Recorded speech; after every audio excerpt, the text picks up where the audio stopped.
Welcome to the Stairway to Heaven. We're coming to you bringing insights into the ever-changing high-frequency currents now bathing the planet and their effect on us all. The source of vital information for the evolving human being. I'm Gwilda Wiyaka. Gifts of the Ancestors. In modern-day society, where only the latest greatest is valued, at best our elders have been surplused, if not downright disdained. Yet, the ancestors have been honored and respected by indigenous peoples since the dawning of time. In one example of many, the Choctaw so revered their elders, they carried the bones of their dead with them every time they moved camp. In Celtic traditions, winter was a time to sit around the hearth and listen to the rich stories told by the elders. As my late father aged, he developed dementia. He had difficulty remembering the current day-to-day events, but his memory of his earlier life was crystal clear. He would phone me and repeat the same old dire predictions. Gigi, this world is going to hell. Soon, there's going to be a depression, a war, or both. Well, he missed the pandemic, but the rest is showing up right on schedule. How did he know? This man that never learned to read, yet was a top-notch mechanic and built his own home from the ground up with his own hands. My dad was born to a poor family and grew up in a rural area in Wyoming. The eldest son, he quit grade school to get a job and help support his family. During World War II, he was a machine gunner in the Battle of Normandy in 1944. He lived a productive life, worked as a ranch hand, and repaired heavy equipment well into his 90s, and he died a couple years shy of his 100th birthday. He was not an educated man, but his wisdom ran deep. I learned early on to listen when he spoke, which was not often. Due to his experience and deep perceptions, his predictions were never wrong. Yet, many disregarded what he said as the ramblings of an old man. This story is all too common in our society. Why we think elders have nothing to offer is beyond me. Starting in 2030, when all boomers will be older than 65, older Americans will make up 21% of the population. By 2060, nearly 1 in 4 Americans will be 65 years and older, the number of 85 plus will triple, and the country will add 500,000 centenarians. That's one heck of a lot of people to be deemed useless, without value, and kicked to the curb.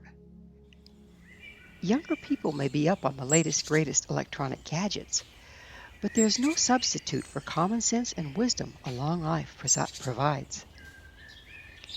If one thinks just because a person may be hard of hearing and not up on the current technology that they're dumb and not worth listening to, well, that's their loss. However, if we don't listen to and learn from our elders, we're destined to make the same mistakes they did, making each generation a slightly different rerun on the same old theme. How did my father know what was coming? He'd lived it. All the signs were there, and he recognized them due to his experience. It didn't take an algorithm to tell him we were heading down the same path that he'd seen before. Wisdom and experience are not the only things our ancestors provide. Strengths and talents, as well as fears and phobias, are passed down from parent to child through example.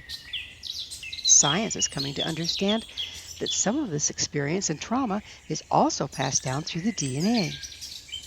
Entire races carry the same aversions and traumas as their ancestors who experienced famine and genocide firsthand. The key to gleaning the gifts from our ancestors is to access and clear the damage while accepting the wisdom. For instance, my grandmother lived through the Great Depression. She was extremely frugal, wasting nothing, and continually fearful of not having enough. It was so extreme she would hoard everything right down to the last sliver of bath soap. Her house was jam-packed with salvaged scraps of everything. I spent my very early years living with her, and through nature and nurture, picked up her fear of lack and an obsession with making do.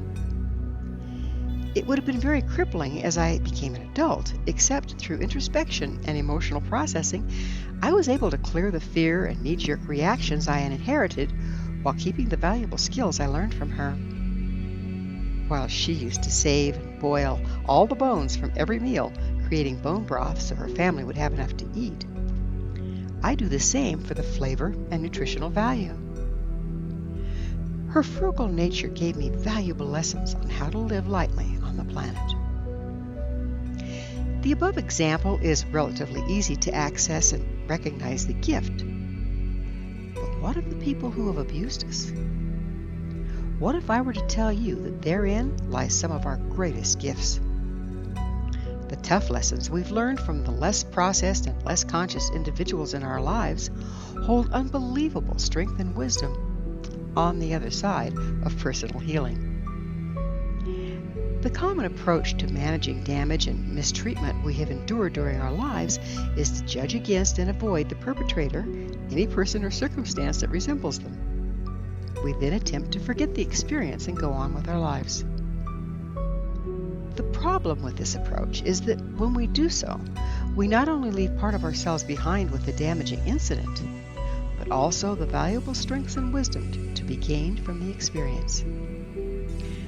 When we've been damaged, we first attempt to ascertain who or what caused the damage and remove it from our lives to avoid a reoccurrence. Often, this avoidance restricts our natural expression. As a simplistic example, a person that was spanked as a small child because his father tripped over a ball he left outside of his toy box may develop an aversion to anything round and bouncy. As an adult, he could prevent him from playing any sports involved with one of the spheroid villains. In addition, he may lose his trust of men, as one never knows when they'll turn on you and hit you. To complicate matters, the child really needs the father to be right. If his parent is not right, who will guide and provide and protect him? He may reconcile this by making himself wrong to make his father right. It was my fault, Daddy fell. I'm a bad boy. As an adult, he may not remember the incident. All he knows is that he doesn't trust men, hates sports involving balls, and has low self-esteem. He may suffer from a persistent feeling that he's done something wrong and is always to blame.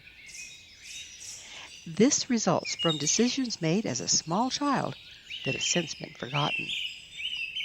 Again, while overly simplistic, the example eloquently describes the consequence of unprocessed trauma, a condition we all suffer from, to one degree or another. It also describes a shamanic illness known as soul loss.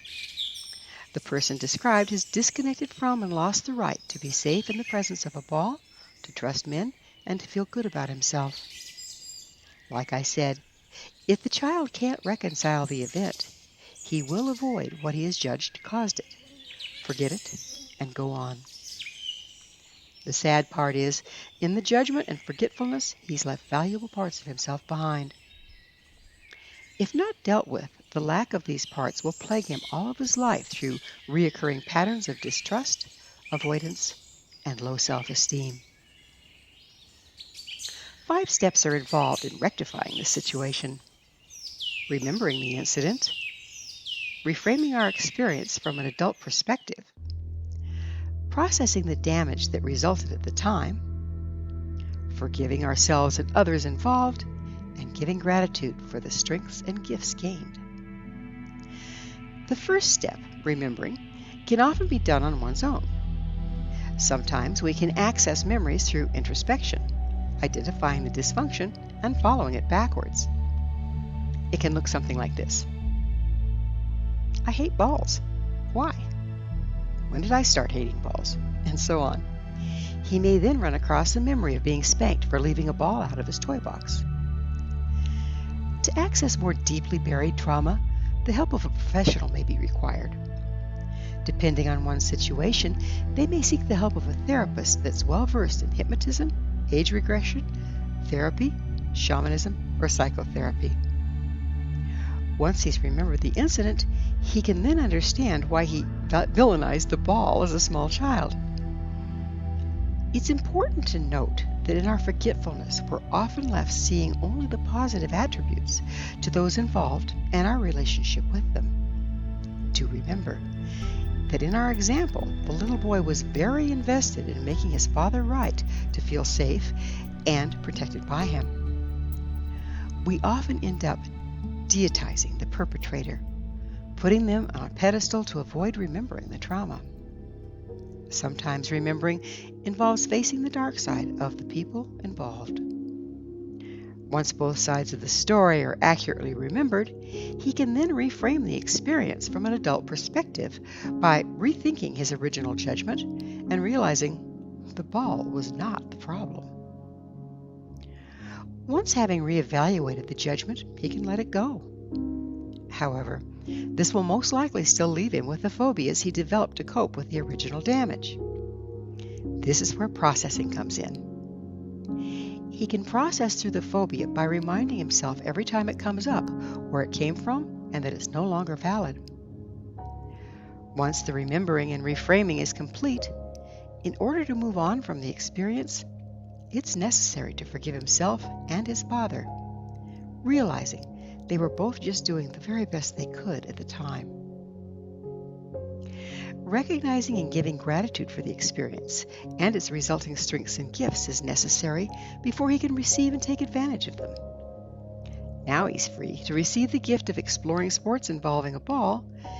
In the interim, he may have developed yet another powerful gift by becoming a champion hockey player due to his avoidance of games using balls. Every one of these steps may require professional help and guidance. The advantage of working with a professional is that once you've gone through the process, it will aid you, and you may very well gain the skills to do more of the same, if not on your own, with other issues. One thing that can sabotage this process is guilt. When we've taken on guilt, as an example in the child making himself wrong to make his parent right, facing the memory can be very difficult. It's also noteworthy that in the lack of this process, we run the risk of treating our children in the same way we were treated. If we never face the shadow side of our relationships, we're in denial of them and accept them as normal. If the judgment remains in place that it was the little boy's fault his father fell and hit him, he's likely to find himself striking out at his own child when a similar circumstance arises. Thus, the sins of the fathers, or the mothers, are passed down to the 7th generation and beyond. How wonderful to realize we now have the power to not only move beyond our own limitations, but to avoid passing them on. This is an amazing time in our history. The ambient frequency has risen to the point that there's enough light to obtain the vision and insight to break patterns that have plagued our lineage for generations. If sins can be passed down for 7 generations and beyond, so can healing. Through this process, we can free not only ourselves, but our ancestors and descendants from the destructive yoke of abuse, distortion, and judgment.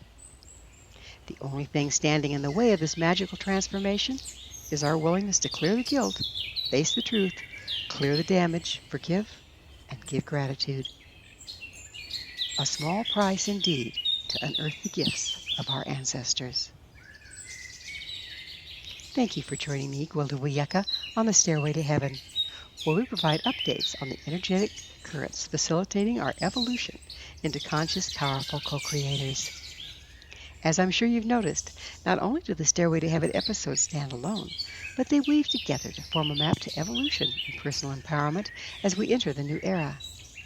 To revisit this or any of our past episodes, visit our archives at www.stairwaytoheavenmedia.com. If you'd like to find out more about me, my school, and the evolutionary tools we offer, visit www.findyourpathhome.com. Until next time, may you be blessed on your sacred path to wholeness. We are here. The time is now.